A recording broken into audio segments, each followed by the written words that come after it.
نحمده ونصلي على رسوله الكريم اما بعد فاعوذ بالله من الشیطان الرجیم بسم اللہ الرحمن الرحیم۔ بارگاہ رسالت میں درود پاک کا ہدیہ پیش کرے اللہم صلی علی سیدنا مولانا محمد وبارک وسلم۔ صلاۃ و سلام علیک یا رسول اللہ صلی اللہ تعالی علیہ وسلم۔ حضرت محترم، بسم اللہ الرحمن الرحیم کی بہت برکتیں ہیں۔ ایک حکایت بیان کرتا ہوں، سماعت فرمائیں۔ حضرت عیسیٰ علیہ السلام ایک قبر پر گزرے، دیکھا کہ اس میت پر عذاب ہو رہا ہے۔ یہ دیکھ کر حضرت عیسیٰ علیہ السلام آگے چلے گئے اور جانے کے بعد استنجا کر کے واپس آئے تو کیا دیکھا کہ جس قبر میں میت کو عذاب میں گرفتار دیکھا تھا، اب اسی میت کے اوپر رحمت الہی کا نزول ہو رہا ہے۔ گئے تھے تو عذاب ہو رہا تھا، واپس ریٹرن آئے ہیں تو رحمت الہی کا نزول ہے، اس کی قبر میں نور ہی نور ہے۔ آپ بہت حیران ہوئے، بارگاہ الہی میں عرض کیا میرے مولا مجھے اس کا بھید بتایا جائے، راز کیا ہے؟ گیا تھا تو عذاب ہو رہا تھا، واپس آیا ہوں تو میرے مولا نور ہی نور ہے۔ اللہ تبارک و تعالیٰ نے ارشاد فرمایا کہ اے روح اللہ، یہ سخت گنہگار اور بدکار بندہ تھا، اس وجہ سے میں نے اس کو عذاب میں گرفتار رکھا تھا، لیکن اس کی بیوی حاملہ تھی، پیٹ سے تھی۔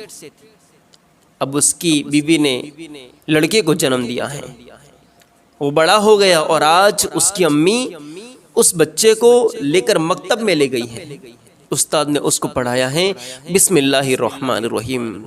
اے روح اللہ، مجھے حیا آتی ہے کہ جس کا بیٹا زمین کے اوپر مجھے رحمان اور رحیم کہہ کر پکارے، اس کے باپ کو میں زمین کے اندر یعنی کہ قبر میں عذاب میں گرفتار رکھوں۔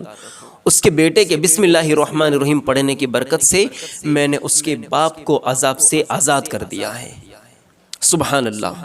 پتہ کیا چلا کہ اس سے معلوم ہوا کہ بچوں کی نیکی سے ماں باپ کی نجات ہو جایا کرتی ہے۔ حضرت محترم، تفسیر عزیزی میں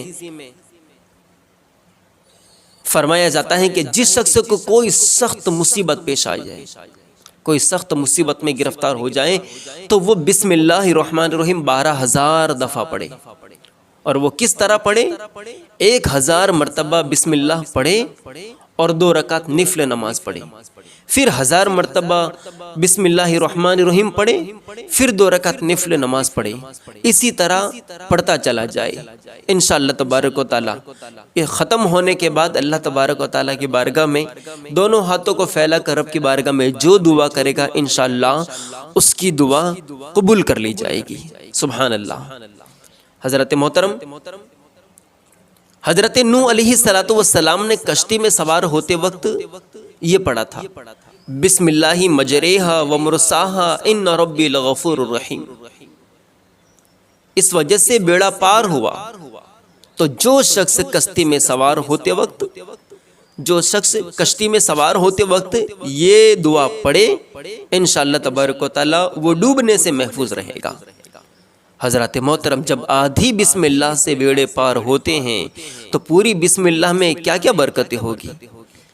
حضرت سلیمان علیہ السلام نے جب بلقیس کو پہلا خط لکھا تو اس میں لکھا کہ انہو من سلیمان و انہو بسم اللہ الرحمن الرحیم۔ حضرت محترم، اس کی برکت سے بلقیس ان کے نکاح میں آئی اور ان کا پورا ملک یمن حضرت سلیمان علیہ السلام کے قبضے میں آیا۔ غور تو کرو، سورہ توبہ میں بسم اللہ نہیں لکھی گئی، اسی طرح ذبح کے وقت پوری بسم اللہ نہیں پڑھتے بلکہ یوں کہتے ہیں بسم اللہ اللہ اکبر۔ اس میں کیا کیا حکمتیں ہیں؟ اس میں حکمت کیا ہے؟ حکمت یہ ہے کہ سورہ توبہ میں اول سے لے کر کے آخر تک جہاد اور قتال کا ذکر ہے، اور یہ کافروں پر قہر ہے، کافروں پر عذاب ہے۔